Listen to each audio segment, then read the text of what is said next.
Hello बच्चों, let's read the question. Question says two bodies A that is 30 kg and B of 50 kg tied with a light string are placed on a frictionless table. A force F acting at B pulls this system with an acceleration of 2 meter per second square. The tension in the string is.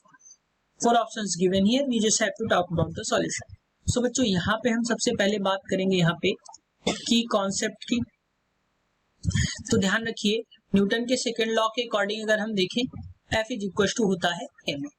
अब अगर हम इस question के according देखें तो question में क्या given है बच्चों, एक फ्रिक्शनलेस टेबल है. फ्रिक्शनलेस टेबल में हम देखें कि दो ब्लॉक्स हैं. मान लिया जो दो ब्लॉक्स हैं वो कौन कौन से हैं, ये मैं इस तरीके से ड्रॉ कर देता हूं. एक का मास जो है A वो है 30 kg और ये है B जो कि है 50 kg का.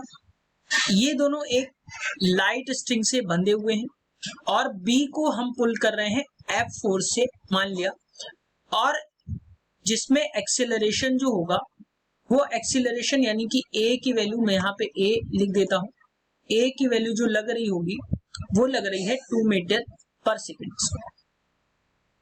सो बच्चों अब अगर हम यहाँ पे देखें ये पूरा सिस्टम जो ये दोनों ब्लॉक्स हैं ये एक सिस्टम की तरीके एक्ट कर रहे होंगे जिसपे पूरे पे ही एक्सीलरेशन 2 मीटर पर सेकेंड स्क्वायर का लग रहा होगा. अब यहाँ पे अगर हम बात करें यहाँ पे जो टेंशन लग रही होगी उसकी, तो टेंशन जो लग रही होगी वो ma के बराबर लगेगी. यहाँ पे जो टेंशन लगेगी वो ma के बराबर लगेगी. m जो है ये मास जो है वो यहाँ पे कितना गिवन है, A ब्लॉक के लिए पूछा गया है.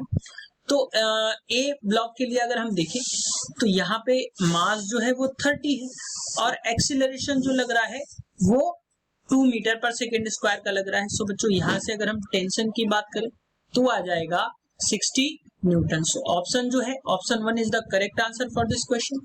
Hope you understood it well. Best of luck.